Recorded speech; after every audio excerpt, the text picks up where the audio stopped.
Bueno, somos bienvenidos. Entremos en nuestro segundo momento de reflexión. En el nombre del Padre, y del Hijo, y del Espíritu Santo. Amén. Unámonos a la oración de Cristo. Padre nuestro que estás en el cielo, santificado sea tu nombre. Venga a nosotros tu reino, hágase tu voluntad en la tierra como en el cielo.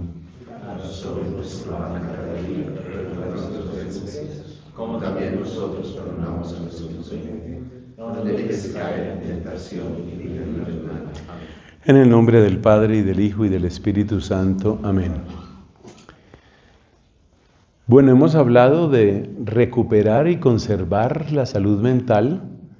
No es algo absoluto, no es un ídolo, pero sí es parte del bien integral de nosotros como personas humanas, como sacerdotes.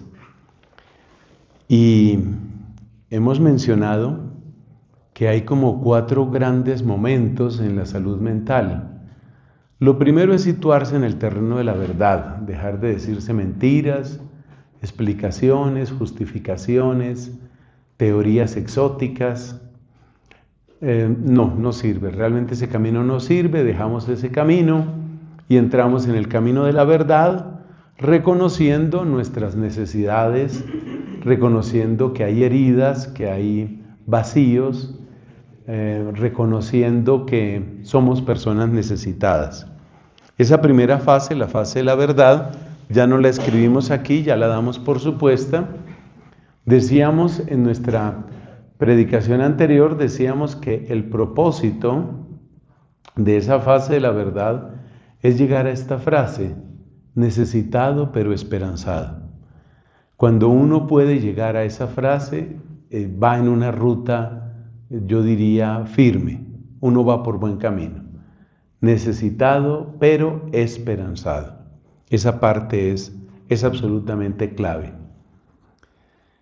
Y lo que sigue pues es caminar.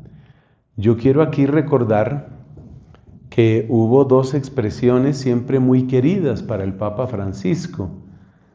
La palabra proceso, que es muy parecida a camino, y la palabra acompañamiento. Esas 2 palabras, que fueron muy importantes en el magisterio del Papa Francisco, nosotros las retomamos dentro de esto que queremos explicar sobre el camino. Es parte de la espiritualidad más bíblica hablar de camino. El pueblo de Dios es un pueblo en camino. De hecho, un pueblo que se construyó caminando, particularmente en el camino por el desierto. Es un pueblo peregrino. Es un pueblo que luego queda disperso, esa es la famosa diáspora, sobre todo con motivo de los ataques de Asiria y los ataques de los caldeos. Es un pueblo que queda disperso, pero es un pueblo que sigue peregrinando.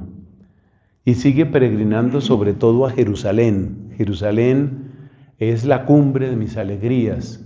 Si me olvido de ti, Jerusalén, que se me paralice la mano derecha, dice un salmo.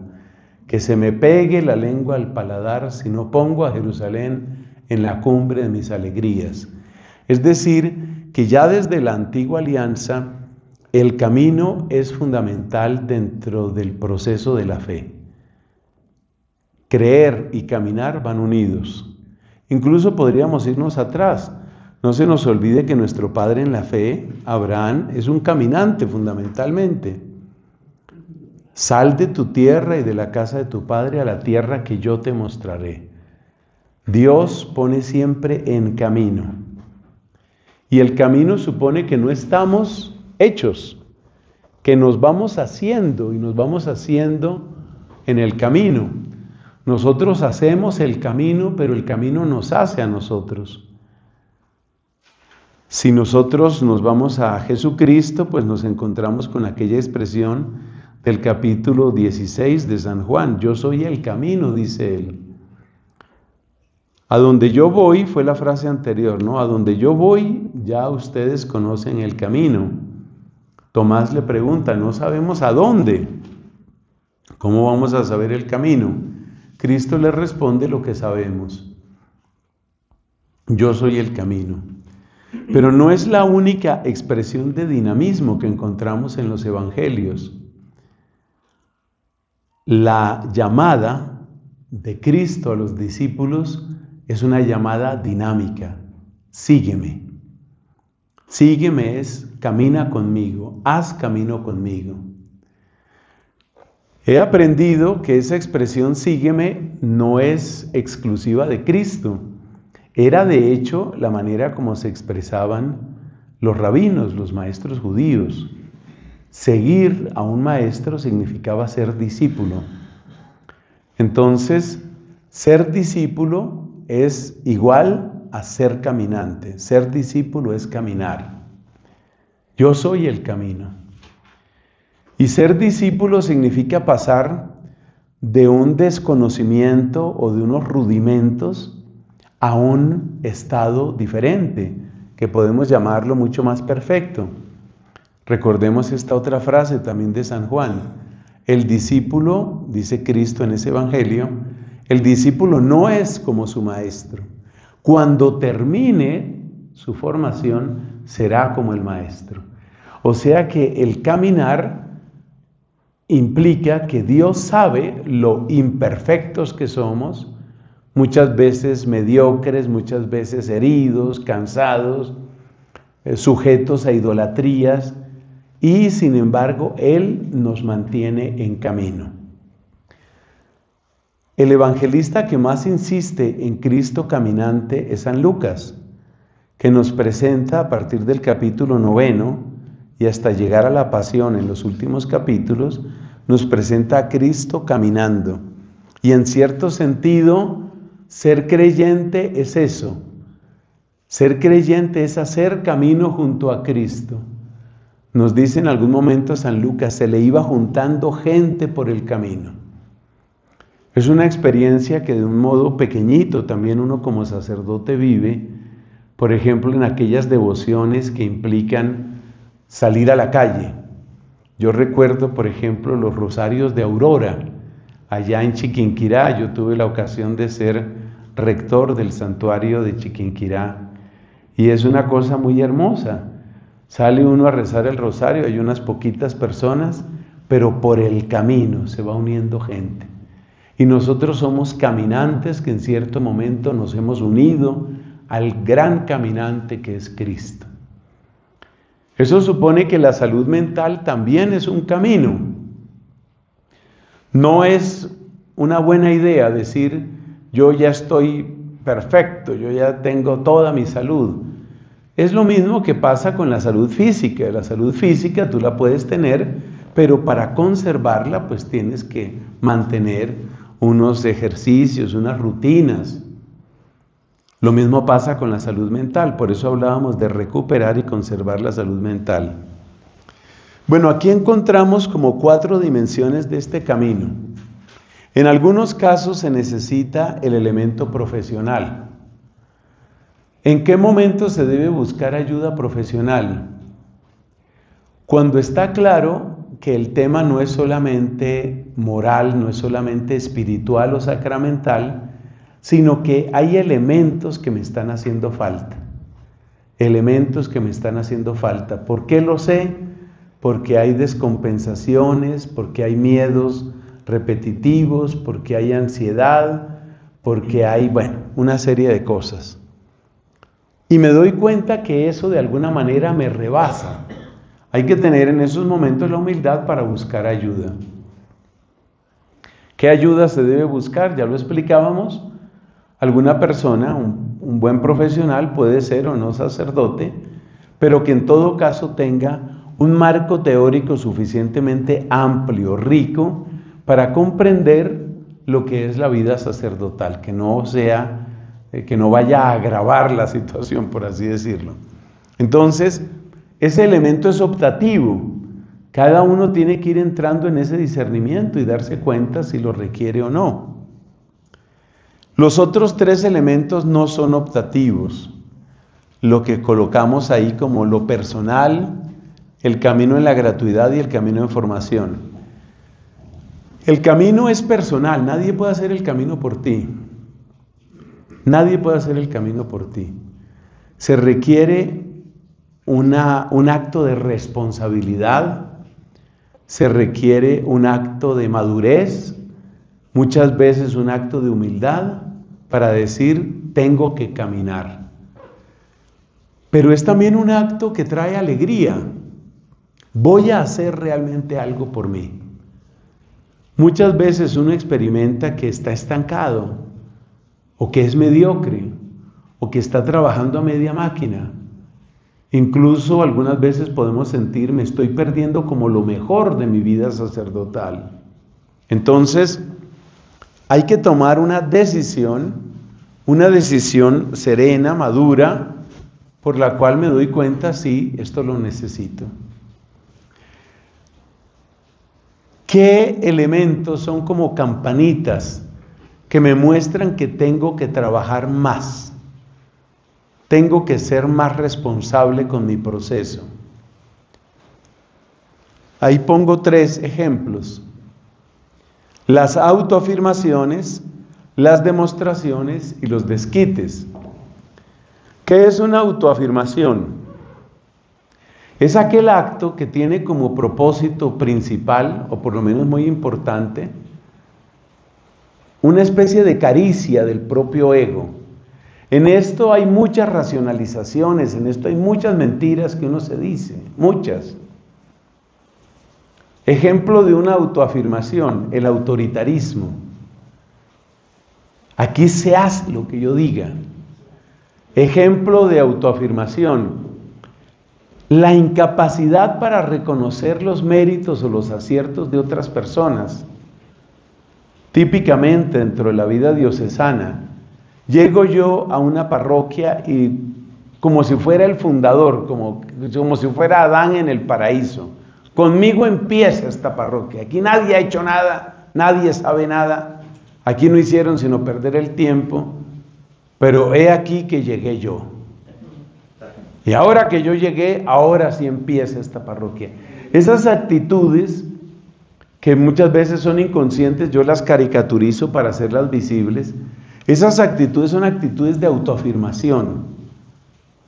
Y cuando usted necesita autoafirmarse, ojo con esta frase, cuando usted necesita autoafirmarse, sobre todo si lo necesita de manera recurrente, ahí hay un tema de salud mental. Usted está buscando algo que no está encontrando. Probablemente está buscando importancia, está buscando reconocimiento. Hay algo que está fracturado, hay algo que está fallando, hay algo que está faltando. Entonces, atención a los actos de autoafirmación. Típicamente, repito, el autoritarismo y la incapacidad de reconocer otros puntos de vista, reconocer el bien de lo que otros hacen, reconocer en qué pueden tener razón otros. Hermanos, vivimos en un tiempo en la iglesia con muchas polarizaciones. Una polarización típica que no le gustaba nada esta terminología al Papa Benedicto es sobre izquierdas y derechas, progresistas y tradicionalistas. A veces es los mayores y los más jóvenes. Y entonces cuando usted siente todo el tiempo la necesidad de autoafirmarse, nosotros los jóvenes somos los que estamos aquí cambiando todo. Como me decía un padre simpáticamente, decía, yo tuve una conversión, decía ese padre, porque cuando yo era un sacerdote joven, es más, cuando era seminarista, mi pensamiento era, lo que sucede es que aquí nadie ha sabido predicar. Como quien dice, ahora sí llegué yo, ahora sí, ahora aquí empieza la predicación, aquí empieza la pastoral. Esos son actos de autoafirmación. Y los actos de autoafirmación deben llevarnos a un examen muy profundo. ¿Yo por qué necesito esto? ¿Por qué me cuesta trabajo que se hable bien de otra persona, que puede ser el párroco que estaba antes? ¿Por qué me cuesta trabajo ver que se reconoce lo de otros y no se reconoce lo mío? Esos son actos de autoafirmación. Cuando usted necesita recurrentemente autoafirmación, ahí hay un buen síntoma de que hay un trabajo personal pendiente. Una manera de autoafirmación se da también a través del placer. Ya se trate de los placeres de la comodidad, del lujo, de la comida, del sexo. Muy particularmente el sexo tiene una característica de autoafirmación, sobre todo en nosotros los varones. Por algo, la calidad, llamémoslo así, o la calificación del propio yo, suele ir muy unida con el tema genital y con el tema sexual. Sentirse potente sexualmente es una manera de autoafirmarse. Y por consiguiente, sentirse impotente, pues es algo así como anularse. Como nosotros hemos sido llamados a ser eunucos por el reino de los cielos, esto suscita muchos conflictos internos que repercuten en distintas maneras. No todo el mundo sufre de esto, pero casos hay y es bueno saber que eso existe. Que una de las maneras de autoafirmación es a través de la sexualidad, sea en solitario, sea en pareja. Es una manera de sentir yo puedo, yo soy, y nada es tan mío como mis genitales, como mi placer, como mi orgasmo, eso es mío. Claro, la persona no dice esas palabras, pero detrás de las prácticas sexuales muchas veces hay un deseo de autoafirmación. Eso no lo tiene todo el mundo, no lo sufre todo el mundo, pero puede pasar. También lo mismo con el tema de la comida, también lo mismo con el tema del lujo, que eso va a conectarse con lo que después aparece aquí en los desquites. El tema del lujo, la necesidad de rodearse de cosas que sean especialmente costosas, lujosas. Es una manera de acariciar también el ego. Llevo una vida de alta calidad. Yo recuerdo en otro país, hablaba con un seminarista y él me contaba de una crisis que tenía y me decía, todos mis compañeros de colegio llevan en este momento, esto sucedió en Europa, y me decía, llevan una vida de alto nivel, gente que está ganando buenos euros. Y yo estoy aquí, él estaba como seminarista, pues así con los gastos muy limitados, como todo estudiante. Pero entonces él quería eso, ¿no? Quería buena ropa, quería calidad. Muchas veces detrás de eso, sobre todo cuando se busca recurrentemente, ojo a la palabra recurrentemente, cuando usted necesita lujo, rodearse de calidad. En una misión que estuve, me pareció un poquito bochornoso. Esto fue en otro país, éramos varios los invitados, un evento grande con predicadores, varios predicadores, yo era uno de ellos, y entonces cuando terminó el evento, pues como es muy natural, nos invitaron a una comida, a una cena, en un restaurante, no vamos a decir de máximo lujo, pero sí un restaurante, uno diría media alta, clase media alta. Y yo veía el afán de la gente por congraciarse con nosotros, muy agradecidos ellos. Padre, usted quisiera un vinito, no sé qué. Entonces uno de los sacerdotes revisaba la carta de vinos. Ninguno era suficientemente bueno para él, porque él se merece un vino de la máxima calidad, que sea bien añejo, que sea bien, ¿no? Después de que miró como 15 minutos la carta, pidió una botella carísima.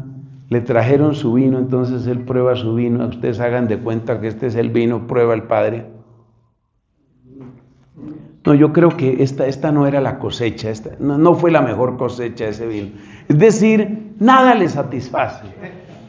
Entonces, si usted se da cuenta que usted está en esos niveles de exigencia, que a uno se le meten, hay gente que es obsesiva con eso, tiene que tener puestos varios millones de pesos en su ropa, no cualquier zapato me sirve, no cualquier reloj me sirve, tiene que ser reloj máxima calidad, no cualquier celular me sirve, se me ampollan los dedos con cualquiera de esas flechas que andan por ahí, no, yo tengo que tener un celular.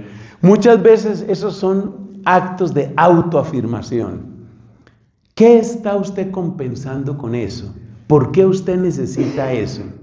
¿Qué trabajo tiene que hacer ahí? En nosotros los religiosos, también en algunos diocesanos, esa tentación se expresa a veces con el tema de las vacaciones.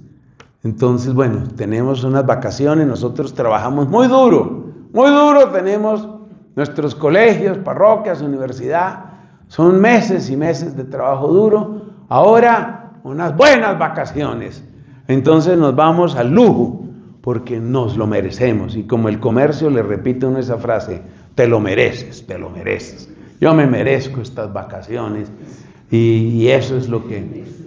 Como dicen que decía un argentino, este chiste no lo repitan, decía un argentino que le dieron así una comida espléndida y decía, bueno, esta comida es digna de mí, ¿no? O sea, es una cosa... Esos rasgos de autoafirmación, uno tiene que mirarlos con ojo crítico. ¿Qué estoy tratando yo de solucionar con esto? ¿Qué estoy tratando de compensar con esto? También hay que ver las demostraciones.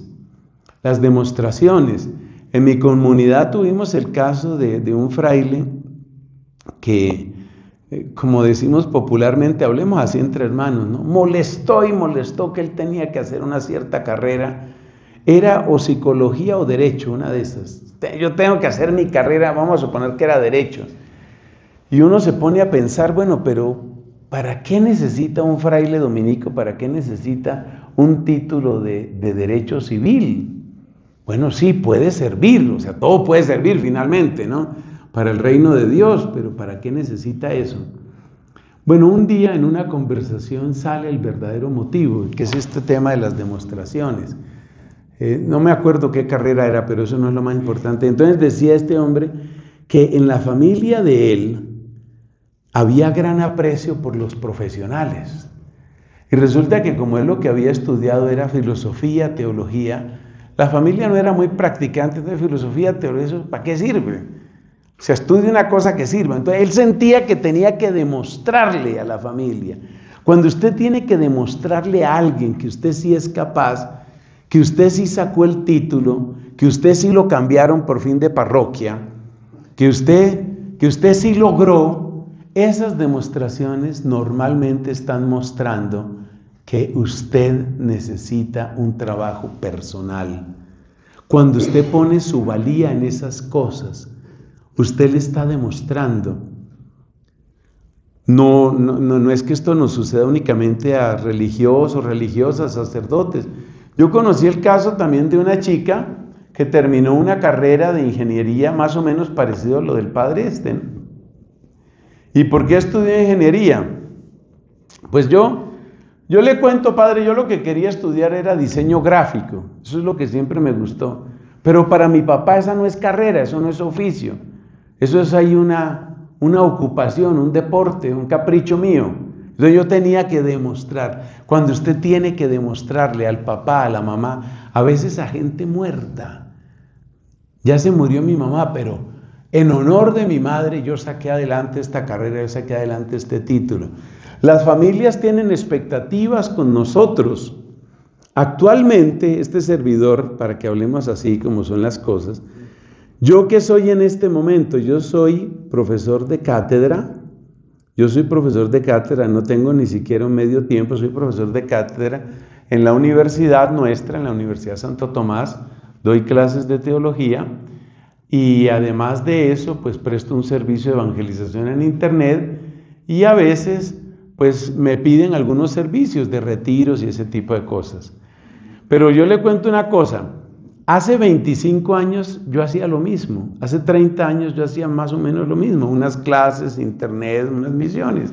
Entonces, una vez me preguntó, un pariente mío me preguntó, bueno, ¿y dónde estás? ¿Qué estás haciendo ahorita? Y yo le conté pues lo que hacía, que soy profesor de cátedra, lo que acabo de decir. Y me dice, pero eso hacía usted hace 20 años, allá en esa comunidad no los ascienden. ¿Usted cuándo va a ser provincial? ¿Cuándo lo van a hacer obispo? ¿Cuándo va a pasar algo con usted? Porque no pasa nada, lo mantienen ahí en lo mismo. Entonces eso se le mete a uno y de nuevo es deseo de autoafirmación, deseo de demostración. Decía el Papa Francisco, que era tan agudo, tan crítico con estos temas, decía que a algunos religiosos y sacerdotes se nos entra un espíritu de trepadores, ¿no? Hay que trepar, Porque cuando uno va trepando y trepando, de alguna manera va afirmando el yo y va demostrándole. Por ejemplo, demostrarle a la familia, bueno, les tengo una noticia en el grupo de la familia, les tengo una noticia, por fin me nombraron, bueno, yo no sé de qué, ¿no? Entonces, por fin me nombraron. Luego está el tema de los desquites, sobre todo en el tema económico. En el tema económico se dan muchos desquites. Una persona que pasó gran necesidad, entonces puede entrar fácilmente en la lógica del desquite. ¿Cómo funciona la lógica del desquite? Pues si yo estaba en un ambiente más bien pobre, ¿no? Entonces ahora me voy es como lo mismo, estas palabras dan vueltas sobre lo mismo, ¿no? Entonces el desquite es ese, el desquite es que yo voy ahora a compensar lo que no tuve. Cuando usted está buscando desquites, cuando usted está tratando de demostrarle cosas a otros o a sí mismo, cuando usted está buscando autoafirmaciones, normalmente hay temas que no están resueltos. La persona que tiene salud mental, que de eso vamos a hablar aquí en la parte de la unidad, es lo que sigue después, realmente tiene una gran serenidad con lo que es, una gran serenidad. Y se da cuenta que todo eso exterior, los lujos exteriores, los placeres intensos, las cosas costosas, los muchos títulos, todo eso no es lo más importante. Entonces el trabajo personal, y aquí quería llegar, el trabajo personal no es simplemente mutilar esas cosas, es aprender a centrarse en lo importante, centrarse en lo que vale, centrarse en lo que significa. Para nosotros como creyentes esto es fundamental. Y esto trae una gran salud mental también desde el punto de vista de la edad. ¿Por qué? Porque todos nosotros vamos a envejecer, ya algunos estamos entrando en esas edades y es ley de la vida que tarde o temprano nuestras diócesis, nuestras comunidades, nos van a ir haciendo a un lado. ¿Por qué? Porque llegan otros que están mejor preparados, que tienen más dinamismo, que tienen nuevas ideas. La persona que tiene salud mental, y la salud mental siempre la asociamos con la madurez humana, la persona que tiene salud mental vive ese proceso en paz, porque entiende que ese es el proceso, esa es la ley de la vida. Había un papá que se llamaba Antonio y el hijo se llamaba Juan. Y entonces decía él, antes decían Juan, el hijo de Antonio, ahora dicen Antonio, el papá de Juan. El punto de referencia va cambiando. Eso es natural. Entonces, el trabajo personal es centrarme en lo que realmente vale la pena, centrarme en lo que es precioso. Y gran sorpresa, lo que es más importante no es lo que el mundo suele valorar. Tener una conciencia limpia, tener un corazón generoso, tener un alma fervorosa, ser útil para los hermanos, eso no lo suele valorar el mundo. El mundo suele valorar las autoafirmaciones, las demostraciones. Entonces, ¿cuál es el trabajo personal? Y cerramos esta partecita. ¿Cuál es el trabajo personal principal? Aprender a centrarse en lo que es esencial, en lo que realmente vale la pena, en lo que es trascendental.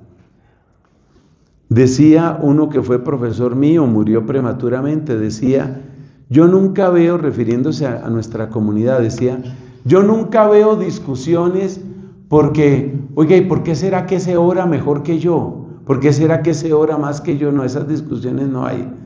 Nosotros discutimos por lo mundano. También sigamos recordando al Papa Francisco, como él nos advertía, cuidado con la mundanización. Entonces, las discusiones y las envidias no surgen por los temas trascendentales, que usted realmente vive como un auténtico discípulo de Jesucristo, que usted realmente es cercano al corazón de María Santísima. Eso no suscita envidia. ¿La envidia cuál es? Lo que usted tiene, el puesto que tiene, el poder que tiene, la ropa que usa, los lujos que usted se da, las vacaciones que disfruta. Entonces démonos cuenta que en el fondo el trabajo personal es un trabajo que va unido a la conversión moral y a la conversión espiritual. Es decir, en la medida en que usted se va centrando en lo esencial, en la medida en que usted se va centrando en lo que permanece y es trascendente, usted va encontrando paz y usted va avanzando en su camino. Cosa que es muy sabia, porque finalmente la vida se lo va a quitar.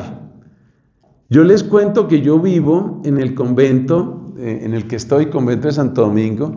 En este momento tenemos 5 frailes, todos de más de 80 años, y tenemos 2 frailes de más de 90 años. Por supuesto, también estamos otros que somos de un poquito menos años, pero tenemos esos frailes mayores. Oiga, les cuento que es la mejor escuela de vida para mí. ¿Por qué? Porque ahí están ex rectores, ex provinciales, pero alguno de ellos, por ejemplo, con Alzheimer, el otro que tuvo un ACV, el otro que tiene una descompensación de no sé qué, el otro que... Oiga, ¿cómo le enseña a uno eso? Yo hablo con mis padres mayores, muchas veces me confieso con ellos, ahora no me hagan el chiste que yo me confieso con el del Alzheimer. Entonces, con el sordo. Entonces, oiga, qué escuela que es ver a los hermanos mayores y darse uno cuenta de qué es lo que vale y qué es lo que no vale. Uno de nuestros frailes que está ahí en mi convento, él fue provincial de mi provincia, de aquí de Colombia, y fue provincial también en Ecuador. Hoy, por supuesto, está en una situación diferente, pero un hombre que tuvo altísimas responsabilidades. Entonces, tratar a estas personas, reflexionar sobre esto, eso es hacer el camino personal. Haga usted su camino personal. Y el camino personal siempre es centrarse en lo que realmente vale la pena. Aprender las lecciones de la soledad, del silencio, de la humildad y sobre todo de la paz, la auténtica paz interior. Decía San Juan 23, la bondad hizo serena mi vida. Bueno, el camino también es un camino en la gratuidad. ¿A qué hablamos aquí de la gratuidad? Desde el punto de vista espiritual, la gratuidad es la percepción y la vivencia de la gracia de Dios. Pero aquí hablamos de gratuidad también en el sentido de que para avanzar en la salud mental, no todo puede ser trabajo. Es decir, que uno tiene que buscar esos espacios de gratuidad. ¿A qué llamamos espacios de gratuidad? Hombre, relaciones donde hay un afecto sano, relaciones que no son tan exigentes, probablemente haya alguna exigencia, pero relaciones que no son tan exigentes desde el punto de vista ministerial. Muchas veces ese espacio lo encuentra uno en la familia donde uno se siente a gusto, donde uno se siente aceptado, se siente amado. Vale la pena cultivar esos espacios, no descuidar una relación sana, eso ayuda a la salud mental. ¿Por qué? Porque ningún organismo resiste exigencia permanente, perpetua, eso no se aguanta. Usted tiene que tener espacios de respiro, si le puedo dar ese nombre, pero que sean sanos, que usted no salga de un espacio de respiro con la conciencia sucia, por lo que gasté, por el escándalo que hice, por la comilona que me metí, porque se me fue la mano en el trago, porque resulté diciendo cosas inapropiadas a alguna muchacha o algún muchacho, toca decir ahora. Entonces, uno tiene que tener la conciencia de que la salud mental requiere espacios de gratuidad, espacios de respiro. A veces eso se encuentra con alguna actividad deportiva. Yo tengo compañeros de comunidad que son buenos ciclistas, que son buenos futbolistas. Yo no he sido buen deportista realmente. Yo encuentro esos espacios de otra manera. Pero usted tiene que tener los espacios sanos. Cristo, se nos dice, tenía una amistad hermosa con aquellos hermanos, ¿no? Marta, María y Lázaro. Se ve que Cristo encontraba ahí como un respiro junto con sus discípulos. El mismo Cristo también les dijo una vez a los discípulos, vámonos a un lugar tranquilo y apartado. Usted necesita también respiros. No todo puede ser trabajo, no todo puede ser actividad.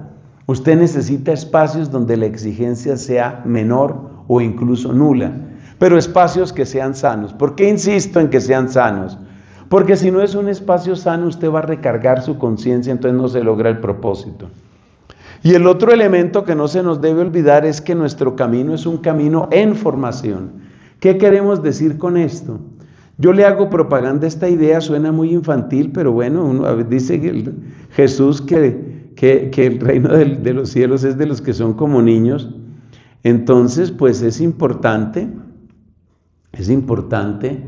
el tener santos amigos. En el caso mío, desde mi noviciado, yo hice el noviciado hace 40 años. Por supuesto, nosotros tenemos el noviciado en Chiquinquirá, como ustedes saben. Desde mi noviciado, desde marzo, yo tengo presente la fecha, de hecho fue el 21 de marzo, desde marzo de 1985, cuando hice mi noviciado, yo conocí a una santa que por eso la menciono tanto, Santa Catalina de Siena.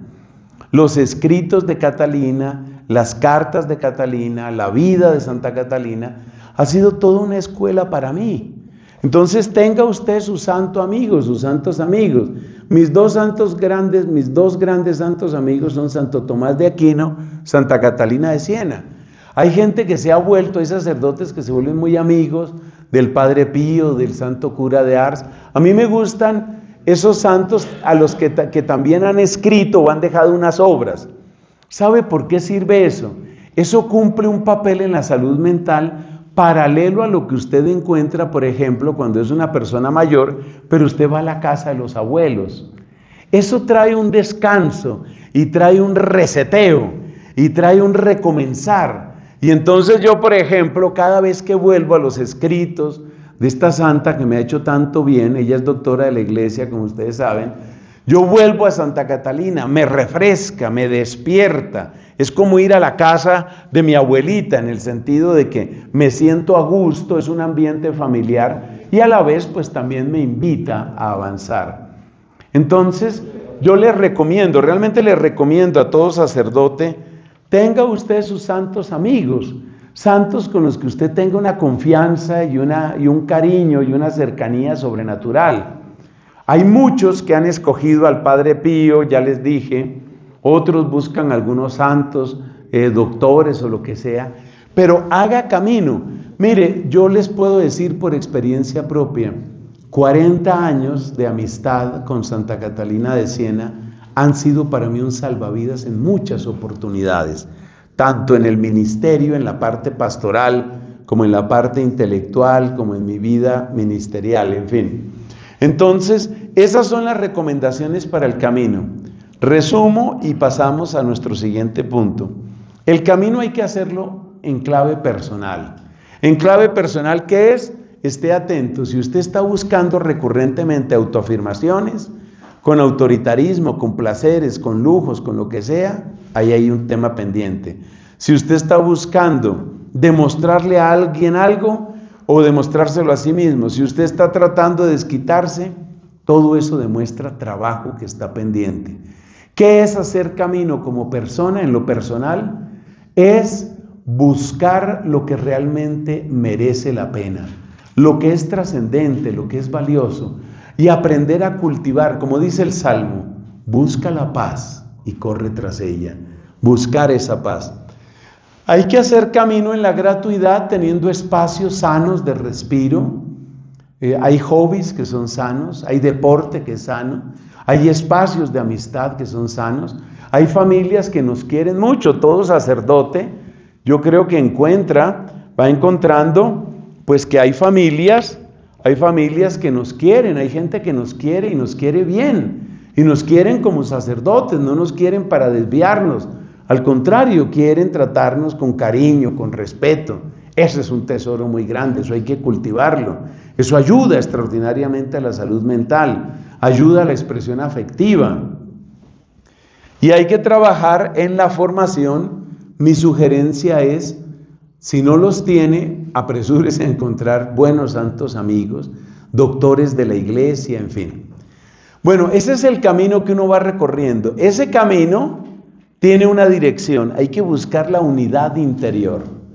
Y esa unidad interior es el gran resultado y también es la gran defensa cuando se trata, mis hermanos, cuando se trata de salud mental. La unidad interior, la integración. Una personalidad estable, una personalidad que tiene buena salud mental, es una personalidad integrada. Por el contrario, la desintegración, la fragmentación, las fracturas internas, eso de que soy una persona cuando digo misa, soy otra persona cuando estoy con mis amigos, soy otra persona cuando estoy con mi familia, esas fracturas pasan factura. Las fracturas pasan factura. Entonces eso hace daño. Ser integrado es que usted sienta que realmente es usted mismo, delante de Cristo. En la soledad de su oratorio, usted seguramente tiene un oratorio allá en su casa coral. En la soledad del oratorio, ante el Santísimo expuesto, usted es el mismo que cuando está con una amiga, que cuando está con una familia, que cuando está dirigiendo un retiro, que cuando está dando una clase. Usted es el mismo, eso es unidad. Y eso es salud mental. Porque cuando usted tiene que estar brincando de una versión a otra, o por decirlo con otro lenguaje, cuando usted tiene que ponerse esta máscara, a ver, delante de esta gente soy así, delante de esta otra gente soy así, a mi mamá no le puedo decir esto, al obispo menos le puedo decir esto. Y entonces, cuando yo tengo que estarme escondiendo y poniéndome máscaras, en el fondo esas son rupturas. Esas rupturas hacen ruido, esas rupturas desgastan, esas rupturas le quitan fuerza a la predicación, porque entonces cuando yo voy a predicar, en el fondo me siento como un actor que está recitando un papel. Entonces yo le voy a decir a la gente, en la homilía o en el retiro, les voy a decir cosas en las que yo mismo no creo. Por eso hay que buscar la unidad. La salud mental siempre significa integración, una profunda unidad. Ahí hemos puesto un par de triangulitos que yo los aprecio mucho, esos triangulitos que aparecen ahí. Si les gustan, es bueno que después o cuando ustedes deseen le tomen una fotico a eso, porque es una síntesis que yo por lo menos la estimo valiosa. Mire el primer triangulito que habla de la unidad interior. Cuando usted tiene al mismo tiempo serenidad, compasión y celo pastoral, las tres cosas. Ese es un triangulito. Obsérvese que si usted tiene serenidad, pero por ejemplo no tiene celo pastoral, posiblemente usted es un egoísta, usted es un tipo cómodo simplemente. O si usted tiene mucho celo pastoral, pero usted no tiene compasión, posiblemente usted lo que está tratando es de demostrarle a otros, quizás al obispo, quizás a su familia, quizás a no sé quién, usted está tratando de demostrar algo, pero usted no tiene compasión. Ese triangulito yo lo quiero mucho. Serenidad, compasión y celo. ¿Cómo sabe usted que usted está realmente en buena salud mental cuando usted experimenta eso? Es una persona serena. Sinónimos de serenidad que son útiles. Sinónimo de serenidad es la paz interior. Sinónimo de serenidad es la ecuanimidad. La palabra ecuanimidad es muy bonita. Ecuanimidad significa ánimo equus. Equus animus, es decir, ánimo estable, la estabilidad. ¿La estabilidad qué quiere decir? Que usted es una persona que es de fiar. Es una persona, me gusta esa palabra en inglés que utilizan, reliable. Una persona en la que uno puede confiar, uno sabe a qué atenerse. La persona ecuánime es una persona en la que usted sabe a qué atenerse.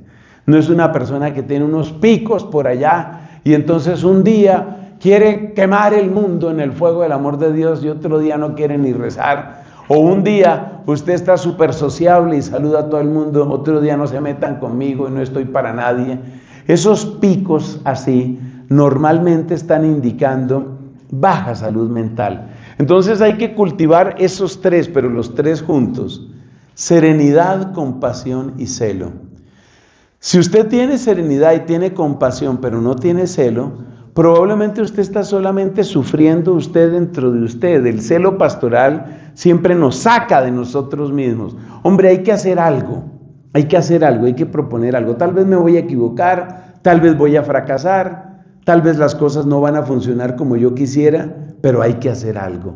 Esa actitud proactiva, esa actitud de salida es propia de una auténtica madurez humana, es propia de una salud mental. Ese es el primer triangulito.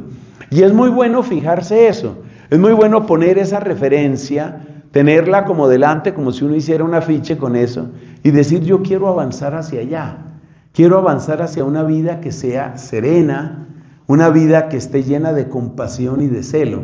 Es un buen retrato de lo que es un sacerdote. Un buen sacerdote tiene esas características. El otro triangulito también es bonito. Una persona que tiene autonomía. ¿Qué queremos decir aquí con autonomía? La autonomía absoluta es contraria a nuestra fe. Autonomía quiere decir que usted se gobierna a usted mismo. Por supuesto, nosotros siempre entendemos la autonomía como una cercanía con el reinado de Dios, pero San Pablo habla de la autonomía. Si usted va a la carta a los Gálatas en el capítulo 5, cuando nos habla de los frutos de la carne y los frutos del Espíritu, uno de los frutos del Espíritu es que usted tenga gobierno de usted mismo, que usted tenga autonomía. Entonces la autonomía supone una cierta independencia, supone un cierto gobierno de usted sobre usted mismo, supone que usted no es un juguete de pasiones, supone que usted es difícil de manipular, y eso es propio de la salud mental. Una persona con baja salud mental siempre tiene por dónde ser manipulable.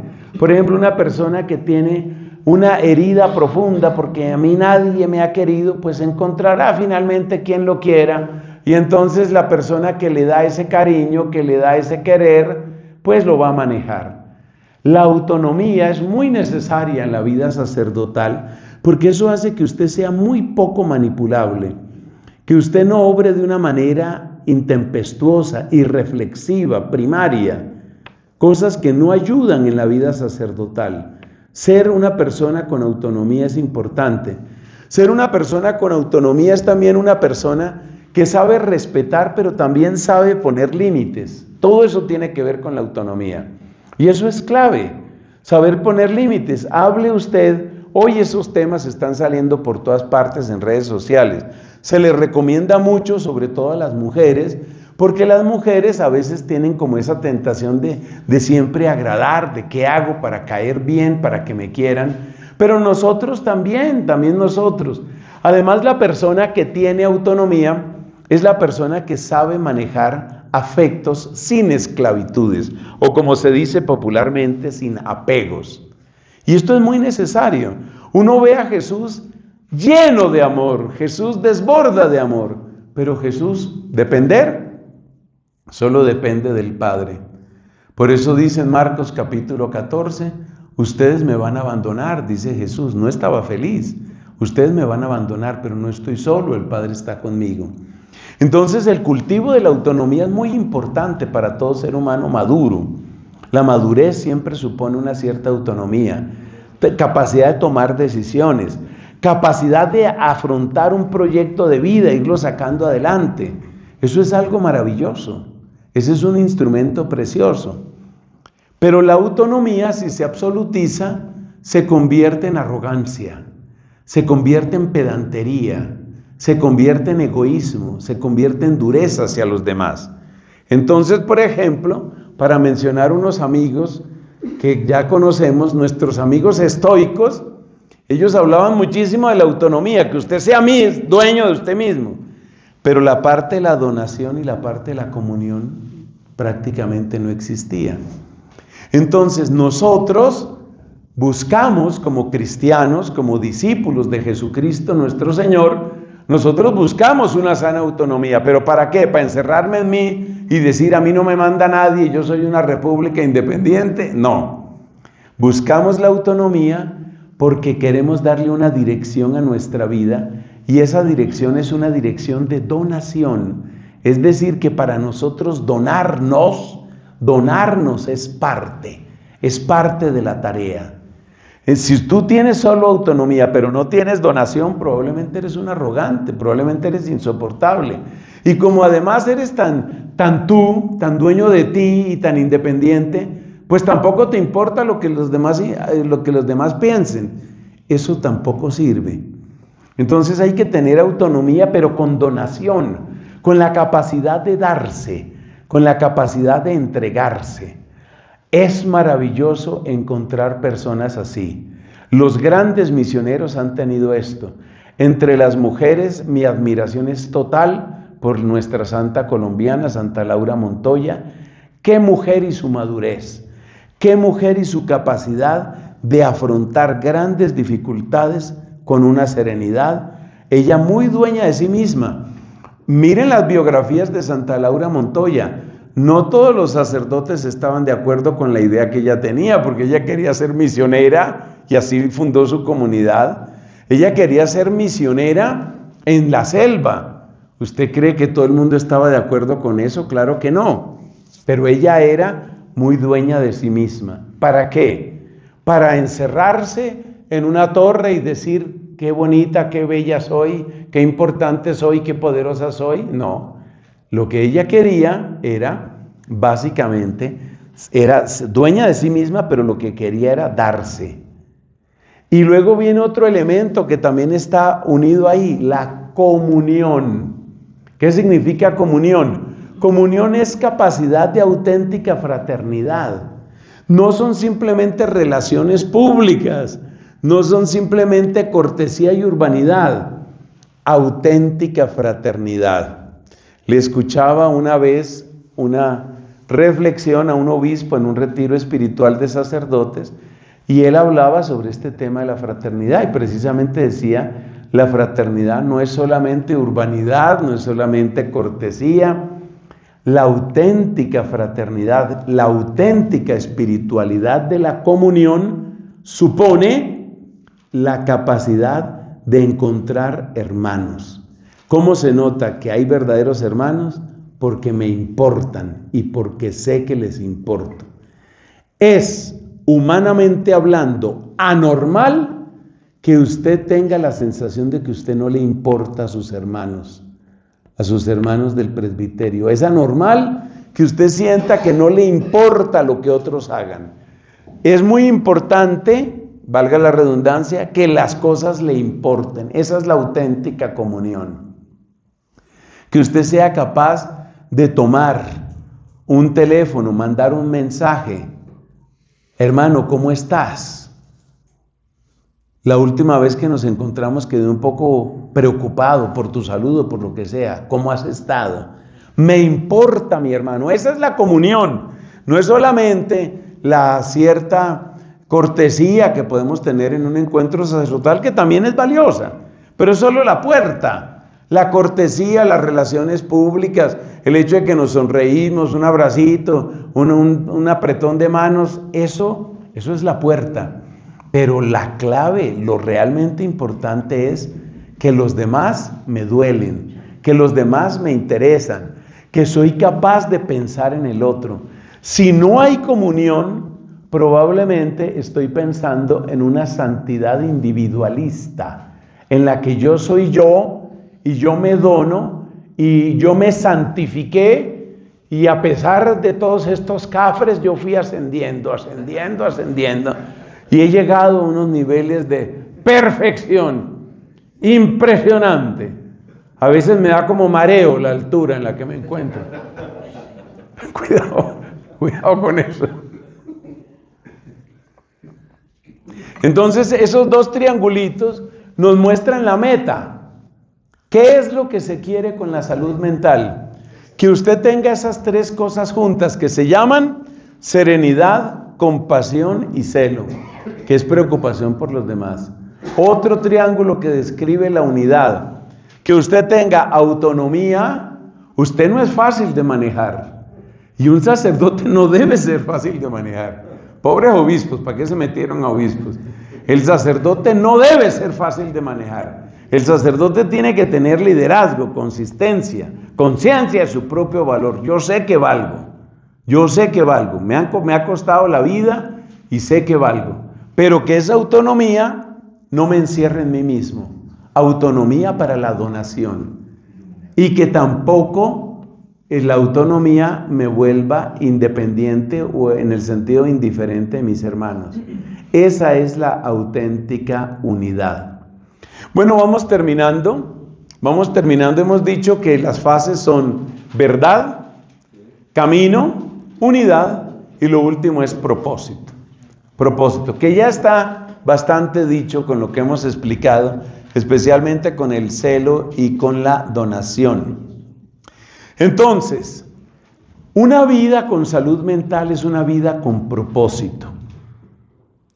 ¿Qué significa propósito? Me encontré esta definición muy bonita. Tener un propósito en la vida es tener la capacidad de dejar una huella positiva en otros. Mi principal propósito no puede ser una construcción material, que a veces uno se define por eso. Cuando el emperador Augusto, en el ocaso de su vida, miraba hacia atrás, él dijo, mire cómo él definía su vida, que eso muestra el propósito que él tenía. Encontré a Roma construida de ladrillo, la dejé de mármol. O sea, para él su gran propósito era una cosa material. No, el verdadero propósito es lo que dice esa frase, dejar una huella positiva en otros. Cualquier otra cosa que tú describas como propósito de tu vida es poco. Estudié mucho, saqué muchos títulos, logré respetabilidad, fui famoso en redes sociales, tenía miles de seguidores, como decía un influencer. Cuando llegues a la eternidad, la pregunta no va a ser ¿cuántos te seguían?, sino ¿a quién seguías tú? Esa es la pregunta fundamental. Que tengo miles de seguidores, eso puede ser bueno, puede ser malo. También hay mucha gente que sigue la ruta de las tinieblas. Y hay un salmo que dice, son un rebaño para el abismo, la muerte es su pastor y bajan derechos a la tumba. Tener muchos seguidores, eso no dice todavía nada. Lo importante es a quién estás siguiendo tú. Entonces, el propósito de mi vida está en cuál es la huella. ¿Cuál es la huella? Por ejemplo, usted llega a una nueva parroquia. Normalmente, pues lo que hay que hacer cuando se llega a un nuevo lugar es primero ubicarse, ver aquí cómo son las cosas, etc. Es un buen momento, eso puede tardar meses, es un buen momento para hacerse esta pregunta. ¿Cuál es la huella que quiero dejar aquí? Porque así como hoy estoy llegando, un día me voy a ir. ¿Me voy a ir para dónde? Pues para un ancianato tal vez, o me voy a ir para un hospital, o me voy a ir para el cementerio, o me voy a ir para otra parroquia. Entonces, como yo me voy a ir, ¿qué voy a dejar? Esa es la salud mental en un propósito. Cuando usted tiene claro qué es lo que quiere dejar. Observe que eso vale también para proyectos más pequeños, no solo para todo su trabajo, que es ingente trabajo en la parroquia. Piense en una amistad. Muchas veces recomiendo a otros, y también me lo planteo yo mismo, muchas veces recomiendo a otros que con respecto a una amistad se pregunten, ¿para dónde va? ¿Qué huella quiere dejar usted en esa persona? Catalina, la amiga, yo me atrevo a llamarla amiga, mi amiga Catalina, Santa Catalina, decía que el sacerdote debe verse como administrador de la sangre de Cristo y que ha de dejar, por tanto, huella de la sangre de Cristo en cada persona que trata. Entonces, por ejemplo, voy a hablar con un niño, con una niña, con un adolescente, un chico, una chica, un matrimonio. ¿Qué huella estoy dejando yo en esa persona? Porque en pocas cosas son tan tristes, y ciertamente nos sucede, a mí me ha pasado, cuando uno se pone a pensar cierta relación que tuvo con alguna persona, con mucho pecado, con poco pecado, no es necesario entrar en ese análisis. Ahora, lo que quiero decir es esto: ¿qué quedó? ¿Qué huella dejé yo en esa persona? Hombre, yo fui muy cercano, yo tenía unos amigos en tal parroquia, estaban en tal vereda, en tal pueblo, en tal lugar. Tenía muchos amigos ahí. ¿Qué quedó ahí? ¿Qué quedó? ¿Cuál es la huella? Esa versión del propósito a mí me gusta mucho, porque tiene que ver con la fecundidad. Y volvemos a la frase del apóstol San Pedro en la casa de Cornelio. Pedro resumía la vida de Jesucristo diciendo: pasó haciendo el bien. Esa fue la huella que él dejó. La huella que él dejó. Y bueno, ustedes me perdonarán mi entusiasmo por Catalina, pero es que me gusta mucho este otro elogio que hizo el Papa que la canonizó, fue el Papa Pío II. El Papa Pío II, en la canonización de ella, dijo: nadie se acercó a ella sin volverse mejor. A mí eso me saca como escalofrío. Tiene que ser muy santa una persona para que se pueda decir eso. Nadie se acercó a ella sin volverse mejor. Entonces uno tiene que preguntarse para ver su propósito de vida. ¿La gente que se acerca a mí se vuelve mejor o se vuelve peor?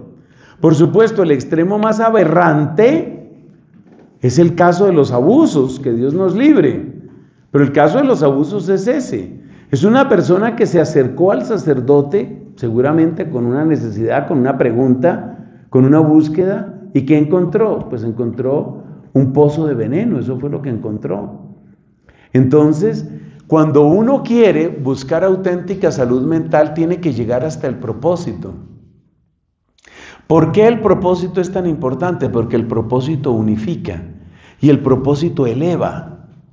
Si usted tiene como propósito el de el emperador Augusto, usted va a poner todo su valor, usted lo va a poner ¿en qué? En las construcciones, en lo material. Pero si usted tiene como propósito, yo quiero acercar.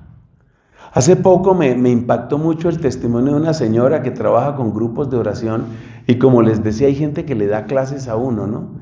Ella tuvo un proceso de conversión porque duró mucho tiempo fuera de la iglesia, estuvo peregrinando por grupos protestantes, pero tuvo su conversión. Ahí entró Santa Teresita, ahí entró un poco de gente, la Virgen de Fátima. Esta mujer se convirtió, volvió a la iglesia y volvió con un gran celo pastoral.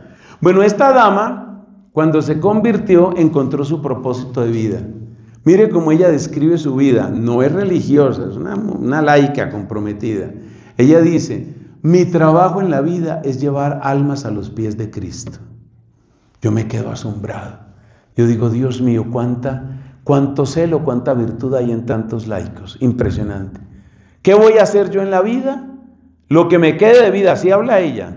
Lo que me quede de vida es para llevarle almas a los pies. ¿Cómo es? Almas a los pies de Cristo. Eso es lo que yo tengo que hacer. ¿Qué pasa? Que cuando usted tiene un propósito, usted tiene unidad. Esto se recicla. Cuando usted dice: eso es lo que yo quiero, usted tiene unidad. Y entonces usted dice: yo tengo que orientarme a eso. Entonces supongamos que me cambian de parroquia, pero yo estaba muy bien donde estaba. Sí, estaba muy bien, pero a donde voy a ir ahora, puedo seguir haciendo lo que yo estaba haciendo. Si mi propósito es como el de esa señora, a donde me llevan ahora, yo también puedo llevar almas a los pies de Cristo. Resulta que me degradaron porque yo esperaba que iba a haber una subida y hubo una bajada. ¿Por qué me degradaron? No sé, deben ser por los intrigantes esos de la curia que están ahí metidos. Háblele y háblele al obispo. Usted se puede envenenar el corazón con esas consideraciones, pero en vez de tomar la ruta de envenenarse, ¿por qué no toma una ruta de mejor salud mental? Mi propósito es tal que ahí donde voy puedo hacer lo que tengo que hacer. El tener un propósito, el deseo de dejar una huella, es algo que realmente lo marca a uno. Bueno, hemos culminado nuestras reflexiones, 4 fases: verdad, camino, unidad y propósito. Si uno va en esa ruta, uno va encontrando salud mental. Y en ese equilibrio y en esa salud mental estoy seguro que uno vive más tranquilo, que es más fácil vivir con uno. Más fácil vivir con uno. Me acuerdo otro padre que decía, es que como estaban tantos retiros y cosas, ¿no? Había un padre que decía: Pregúntese no solamente si usted es feliz, sino si son felices los que están cerca de usted. ¿Es fácil vivir con usted? No, no es complicado. Soy una persona complicada, difícil, amargada, resentida. Dios mío, necesitamos sanación, necesitamos conversión. Entonces, hermanos míos, que el Señor nos ayude, que recibamos con gusto, con alegría, y espero que todos estos mensajes puedan ser útiles. Gloria al Padre, al Hijo y al Espíritu Santo. Siempre por los siglos de los siglos. Amén.